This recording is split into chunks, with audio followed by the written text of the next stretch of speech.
देवी सर्वभूतेषु शक्तिरूपेण संस्थिता नमस्तस्यै नमस्तस्यै नमस्तस्यै नमो नमः। एक बार प्रेम से बोलिए साचे दरबार की जय। जगत जननी जगदम्बिके भवानी की जय। नौ देवी दुर्गा की जय। दर्शकों नमस्कार, मैं प्रभाकर द्विवेदी उपस्थित हूं आपके बीच शारदीय नवरात्र के प्रथम दिन माता शैलपुत्री की महिमा लेकर। माता शैलपुत्री की महिमा में आप सभी दर्शकों का स्वागत है। आज शारदीय नवरात्र का प्रथम दिन है और आज समस्त मंदिरों में माता शैलपुत्री के प्रथम रूप की दर्शन पूजन हो रही है। तमाम लोगों के मन में एक बात उठती होगी कि शैलपुत्री माता कौन है। तो आज हम उन्हीं के प्रश्नों का उत्तर लेकर के आपके बीच में उपस्थित हैं कि यदि आपके मन में भी ऐसी कोई प्रश्न हो तो उसका समाधान हो जाए। तो बात न करते हुए सीधे चलते हैं हम माता शैलपुत्री की महिमा की तरफ। तो माता शैलपुत्री की महिमा बताएं, इससे पहले माता शैलपुत्री के पूर्व जन्म में हमको जाना होगा। तो आपको बता दें कि पूर्व जन्म में माता शैलपुत्री का नाम सती था। आप सोचते होंगे सती कौन थी, तो अब आपको बताते हैं सती जो है भोलेनाथ हर हर महादेव की अर्धांगिनी पत्नी थी। एक बार की बात है, अब मैं कहानी की तरफ चलता हूं, माता सती की यानी शैलपुत्री की महिमा की तरफ चलता हूं। तो एक बार की बात है, ऋषि मुनि एक यज्ञ का आयोजन करते हैं। यज्ञ का जब ऋषि मुनि आयोजन करते हैं तो वहां पे राजा दक्ष को आमंत्रित करते हैं और राजा दक्ष के साथ साथ तमाम देवी देवताओं को भी आमंत्रित करते हैं। उन्हीं देवी देवताओं में आयोजन में भोलेनाथ को भी आमंत्रित किए थे। भोलेनाथ भी यज्ञशाला में पहुंचते हैं, तमाम ऋषि मुनि वहां पहुंचते हैं, तमाम देवी देवता वहां पहुंचते हैं, जहां पे पहले से ही राजा दक्ष मौजूद थे। राजा दक्ष भोलेनाथ को जब देखते हैं और भोलेनाथ जब राजा दक्ष को देखते हैं, जब दोनों लोगों का आमना सामना होता है तो भोलेनाथ राजा दक्ष को प्रणाम करना भूल जाते हैं, जिसे देखकर राजा दक्ष को बहुत कष्ट होता है। उनकी अंतरात्मा यह कहती है कि भोलेनाथ का मैं ससुर हूं, यानी कि सती के पिता। तो भोलेनाथ का ससुर हूं और ससुर होने के नाते मैं उनका बड़ा हूं। भोलेनाथ ने मुझे प्रणाम नहीं किया, यानी मुझे वो अपमानित किए हैं। जिसके बाद हवन का आयोजन यानी यज्ञ का आयोजन समाप्त होता है। राजा दक्ष यह कष्ट की पीड़ा लिए हुए अपने महल को जाते हैं और भोलेनाथ अपने पर्वत को जाते हैं। कुछ दिन बीतता है, लेकिन अंदर ही अंदर द्वेष की भावना राजा दक्ष को खाए जा रही है कि उन्होंने उनको प्रणाम क्यों नहीं किया। यह प्रश्न उनको हमेशा कष्टदायी लगता था कि भोलेनाथ ने राजा दक्ष को प्रणाम क्यों नहीं किया। बस यही प्रणाम क्यों नहीं किया एक बहुत बड़ी लीला रच देती है। अब बात आती है, इसी कष्ट के मारे, इसी को अपमानित समझते हुए राजा दक्ष ने भोलेनाथ को भी अपमानित करने का संकल्प लेते हैं और इस संकल्प के तहत राजा दक्ष ने अपने यहां यज्ञ यज्ञ का आयोजन करते हैं। जब यज्ञ का आयोजन राजा दक्ष करते हैं तो उस यज्ञ में राजा दक्ष ने पूरे ब्रह्मांड के समस्त देवी देवता यक्ष किन्नर सबको आमंत्रित करते हैं, लेकिन सिर्फ एक को आमंत्रित नहीं करते। अब आप जानना चाहेंगे वो एक कौन था, तो आपको बता दें कि वो भोलेनाथ थे। राजा दक्ष ने उन्हें अपमानित करने के लिए यह सबसे बड़ा षड्यंत्र रचा, या कह लीजिए कि यज्ञ का आयोजन किया। लेकिन इसकी बात जब यज्ञशाला का आयोजन होने लगा तो कहीं न कहीं से पता होते होते माता सती को पता चलता है, जिस समय माता सती शिव के पास थी। जब माता सती को पता होता है कि उनके पिता ने यज्ञशाला का आयोजन किया है, तो सती की इच्छा होती है अपने पिता के घर जाने की। सती अपने प्राणनाथ, अपने स्वामी भोलेनाथ से हाथ जोड़ के प्रार्थना करती हैं, हे प्रभु, आपको पता है पिताश्री ने एक यज्ञ यज्ञ का आयोजन किया है, जिसमें हमें आपको चलना चाहिए। भोलेनाथ कहते हैं, नहीं सती, हमें आपको नहीं जाना चाहिए। सती बोलती हैं, क्यों प्राणनाथ?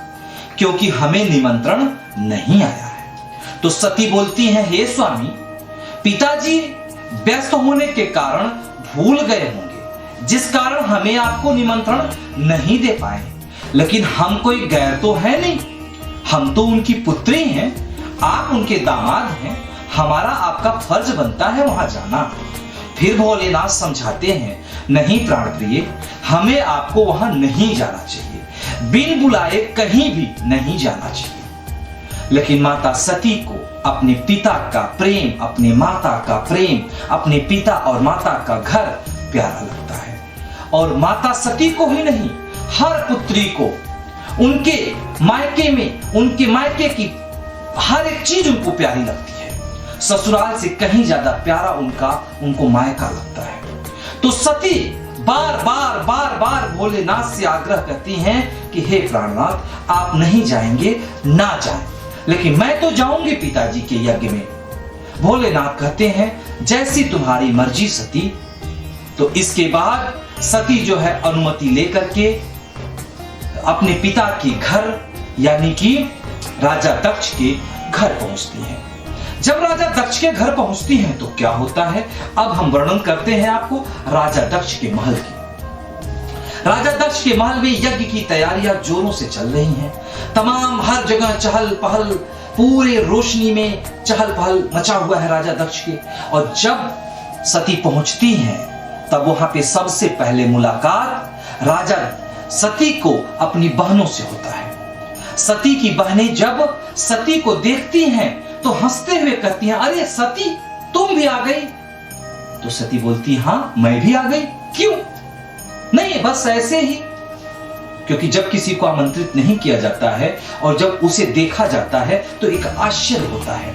उनकी बहनों को पता था कि राजा दक्ष ने भोलेनाथ को और सती को आमंत्रण नहीं भेजा था, लेकिन सती को देखकर उनकी बहनें आश्चर्यचकित हो जाती हैं और कहती हैं कि अरे सती, तुम भी?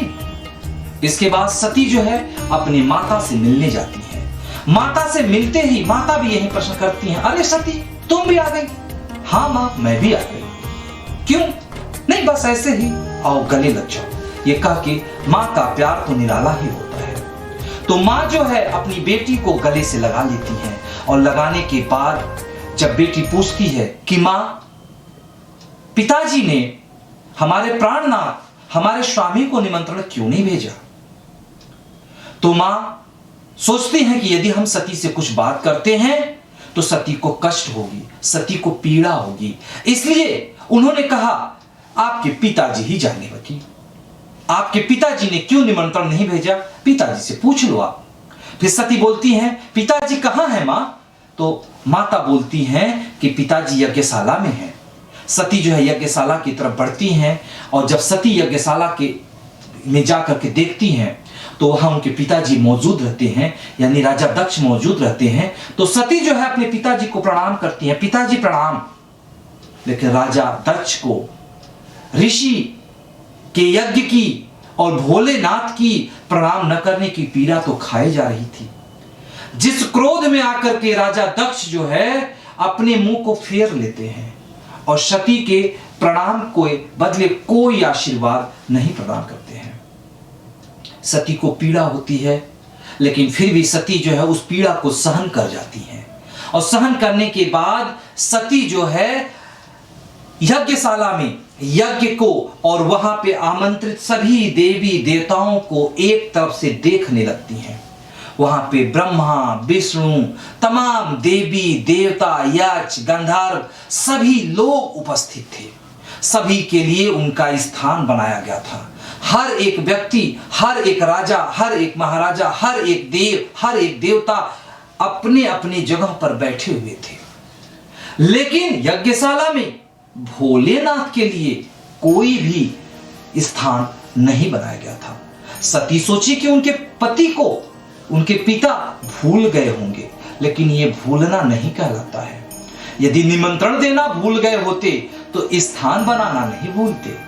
जब यह सती देखती हैं तो उनको बहुत पीड़ा होता है। पीड़ा को वो सहन नहीं कर पाती हैं, और जब सहन नहीं कर पाती हैं तो एक बार वह फिर अपने पिताजी के पास जाती हैं और पिताजी से पूछती हैं, हे पिताजी आपसे कुछ पूछना है। तब पिताजी बोलते हैं, हाँ बोलो सती क्या पूछना है। कहती, हे पिताजी आपने हमारे पति को निमंत्रण नहीं भिजवाया, मुझे लगा भूल गए होंगे, लेकिन यहां आकर के जब मैं देख रही हूं तो यहां पे सभी के लिए स्थान बनाए हैं, लेकिन हमारे स्वामी, हमारे प्राणनाथ, हमारे प्रिय के लिए स्थान क्यों नहीं है। तब बोलते हैं कि हमने जानबूझ करके तुम्हारे पति को निमंत्रण नहीं भेजा, तुम्हें भी निमंत्रण नहीं भेजा, लेकिन फिर भी तुम आ गई हो तो कोई बात नहीं। यह बात सुनते ही सती को जैसे वज्र गिर पड़ता है। सती के पांव से जमीन हिलने लगती है। सती अपमानित महसूस करती हैं, फिर भी पूछती हैं, क्यों पिताश्री, क्यों आपने हमारे पति को निमंत्रण नहीं भेजा। तब राजा दक्ष कहते हैं, बेटी पुत्री, एक वो दिन था जब ऋषियों ने यज्ञ का आयोजन किया था, और जिस यज्ञ में आपके स्वामी, आपके पति, आपके भोलेनाथ गए थे, और जिस यज्ञ में मैं भी गया था, लेकिन आपके पति अहंकार के वशीभूत होकर हमें प्रणाम करना भूल गए, हमें प्रणाम तक नहीं किया, मेरा आदर तक भी नहीं किया, और यहां तक कि मेरी तरफ उन्होंने देखा तक नहीं। जिसका बदला लेने के लिए, जिसको उनको अपमानित करने के लिए हमने यह यज्ञशाला का आयोजन किया, और इस आयोजन में जानबूझ करके तुमको और तुम्हारे पति को आमंत्रित नहीं किया, लेकिन फिर भी तुम आ गई हो तो कोई बात नहीं। इतना सुनते ही सती जो है आग बबूला हो उठती है।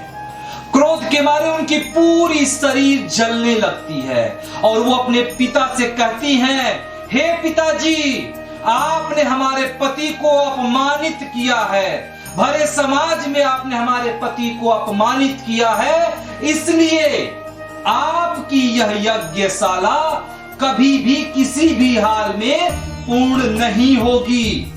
यह कहते हुए सती जो है क्रोधित होकर के यज्ञशाला के हवन कुंड में कूद जाती हैं, और कूद करके आग में लगती हैं जलने।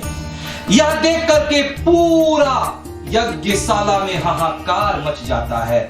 हर तरफ लोग चीख पुकार करने लगते हैं, लेकिन कोई भी व्यक्ति सती को बचा नहीं पाता है। जब इसकी सूचना भोलेनाथ को लगती है कि सती इस तरह से यज्ञशाला में कूद करके अपने प्राणों को न्यौछावर कर दी हैं, तो तुरंत भोलेनाथ प्रकट होते हैं, और प्रकट होने के बाद भोलेनाथ क्रोध से आग बबूला होकर के अपनी तीसरी नेत्र खोलते हुए पूरे ब्रह्मांड को जला देने की चेतावनी देते हैं, जिसको सुन करके ब्रह्मा कांपने लगते हैं, विष्णु कांपने लगते हैं, सारे देव दानव कांपने लगते हैं कि अब तो पूरी ब्रह्मांड नष्ट हो जाएगी।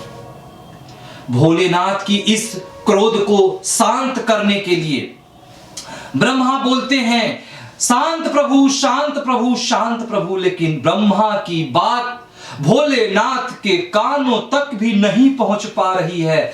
भोलेनाथ विरह में व्याकुल हैं, सती के प्रेम में पागल हैं, तांडव कर रहे हैं, उन्हें कुछ नहीं दिखाई दे रहा है। सती को अग्नि के कुंड से हाथ पकड़ के निकालते हैं और अपने बाहों में लेकर के तांडव करने लगते हैं। इसके बाद ब्रह्मा जी भगवान विष्णु की तरफ हाथ जोड़ के कहते हैं, हे प्रभु, अब आप ही भोलेनाथ के क्रोध को शांत कर सकते हैं, आप ही प्रभु कोई उपाय कीजिए, अन्यथा आज ब्रह्मांड नष्ट हो जाएगा। जिसके बाद भगवान विष्णु ने अपने सुदर्शन चक्र को निकाला और सुदर्शन चक्र को चलाते हुए माता सती के शव को छत बिछत कर देते हैं, कई टुकड़ों में कर देते हैं। जिसके बाद भोलेनाथ के हाथ से सती की शव छोटे छोटे टुकड़ों में होते हुए कई जगह ब्रह्मांड में बट जाती है। इसके बाद भोलेनाथ और आग बबूला हो लेते हैं। इसके बाद भोलेनाथ को भगवान विष्णु, भगवान ब्रह्मा, तमाम देवी देवता हाथ जोड़ के शांत प्रभु, शांत प्रभु, शांत प्रभु, बस एक ही बात हर व्यक्ति कह रहा है, शांत प्रभु, शांत प्रभु। और आप सभी जानते हैं भोलेनाथ तो वाकई भोले ही हैं। उनकी पीड़ा किसी और की पीड़ा जो है, किसी की भी पीड़ा को भोलेनाथ से देखी नहीं जाती है। भोलेनाथ हर पीड़ा को हर लेते हैं। भोलेनाथ अपनी पत्नी की विरह, अपनी पत्नी की मृत्यु के शोक को भी भुला देते हैं जब हर तरफ से शांत प्रभु लोग कहने लगते हैं। लेकिन उसी क्रोध में आकर के उसी दौरान भोलेनाथ ने राजा दक्ष की सर को धड़ से अलग कर दिया और राजा दक्ष की मृत्यु हो जाती है। और विरह पीड़ा में व्याकुल होकर के राजा दक्ष ने काली की और वीरभद्र की उत्पत्ति करते हैं और काली और वीरभद्र को आदेश देते हैं कि यहां जितने भी लोग उपस्थित हैं सभी का संहार कर दो, यज्ञशाला को नष्ट कर दो, राजा दक्ष की राजधानी को खत्म कर दो। काली और वीरभद्र इस तरह से पूरा विध्वंस मचाना शुरू कर देते हैं। लेकिन भगवान विष्णु और भगवान ब्रह्मा के बार बार शांत प्रभु, शांत प्रभु, शांत प्रभु कहने के बाद भोलेनाथ शांत होते हैं। और जब भोलेनाथ शांत होते हैं तो ब्रह्मा कहते हैं कि हे प्रभु, आप तो दयालु हैं, आप तो कृपा निधान हैं, आप तो पालनहार हैं, आप ही संहारक हैं। राजा दक्ष से बहुत बड़ी गलती हो गई, उन्हें क्षमा कीजिए प्रभु, इस ब्रह्मांड को बचा लीजिए प्रभु। भोलेनाथ को दया आती है, ब्रह्मा के ऊपर दया आती है, भगवान विष्णु के ऊपर दया आती है और भोलेनाथ का क्रोध शांत होता है। जब भोलेनाथ का क्रोध शांत होता है तो भोलेनाथ राजा दक्ष को जीवन दान दे देते हैं। जरा सोचिए, आप सभी दर्शकों से कहूंगा कि हमारे भोलेनाथ यानी आपके भोलेनाथ इतने भोले हैं कि जिनके कारण उनकी पत्नी की मृत्यु हुई, उनको भी वह जीवन दान दे देते हैं और जीवन दान देकर के राजा दक्ष को पुनः जीवित कर देते हैं। जिसके बाद राजा दक्ष भोलेनाथ के चरणों में गिर पड़ते हैं, कहते हैं प्रभु बहुत बड़ी गलती हो गई, प्रभु क्षमा कर दीजिए, प्रभु क्षमा कर दीजिए। और क्षमा मांगने के बाद भगवान ब्रह्मा, भगवान विष्णु, तमाम देवी, तमाम देवता, तमाम यक्ष, गंधर्व सभी हाथ जोड़ के भोलेनाथ से कहते हैं, हे प्रभु, जिस तरह से आपने राजा दक्ष को जीवन दान दिया है उसी तरह से माता सती को भी जीवन दान दे दीजिए। लेकिन भोलेनाथ कहते हैं नहीं, माता सती को जीवन दान नहीं दे सकता। सभी देवी देवता पूछते हैं क्यों प्रभु? बोलते हैं कि माता सती के लिए यह दंड है। माता सती को मैंने बार बार मना किया कि बिना निमंत्रण कहीं नहीं जाना चाहिए, लेकिन माता सती को तो पिता का द्वार स्वर्ग के समान लगता है और माता सती ने मेरी बात को नहीं माना, इसलिए माता सती को यह दंड भोगना ही पड़ेगा। लेकिन आप सभी लोगों के बार बार विनती करने पर मैं माता सती से उनके अगले जन्म में अवश्य मिलूंगा, मैं यह माता सती को वरदान देता हूं। यह कहते हुए भोलेनाथ अंतर्धान हो जाते हैं, यज्ञशाला का समापन होता है और अगले जन्म में माता सती का जन्म, अगले जन्म में जब माता सती का पुनः जन्म होता है तो माता सती का जन्म होता है हिमालय के पुत्री के रूप में। हिमालय जिन्हें आप सभी जानते हैं, हिमालय का मतलब सैल, सैल हिमखंड, तो सैल, हिमालय को सैल कहते हैं। तो हिमालय की पुत्री के रूप में जन्म लेती हैं, जिस कारण से उनका नाम शैल पुत्री पड़ता है। शैल मतलब हिमालय की पुत्री, जिनको हम शैल पुत्री कहते हैं और जिनकी पूजा अर्चना विधि विधान से नवरात्रि के प्रथम दिन की जाती है। और यह कहा जाता है कि यह भगवान भोलेनाथ और सती के प्रेम की लीला थी, सती और भोलेनाथ के प्रेम की लीला थी। इसलिए जो भी भक्तगण मां शैल पुत्री की पूजा अर्चना प्रेम भाव से करते हैं, उनके दांपत्य जीवन में कभी भी कोई कष्ट नहीं आता, यानी उनका जीवन सुखमय है। तो ये थी माता शैल पुत्री की कथा। माता शैल पुत्री की कथा आपको कैसा लगा? हमें, यदि हमारे इस वीडियो को, हमारे इस कथा को यदि आप किसी सोशल साइट पर देख रहे हैं तो कमेंट करना ना भूलें। कमेंट करके हमें बताएं कि यह कथा आपको कैसा लगा। हम आपके लिए लेकर के आएंगे अगले दिन, यानी नवरात्र के दूसरे दिन, यानी कल हम आपके बीच एक बार फिर उपस्थित होंगे माता ब्रह्मचारिणी की कथा लेकर के। तो माता ब्रह्मचारिणी की कथा देखना ना भूलें मेरे साथ। तब तक के लिए हमें दे इजाजत और हम मिलेंगे कल नवरात्र के दूसरे दिन माता ब्रह्मचारिणी की कथा को लेकर के। जय हिंद।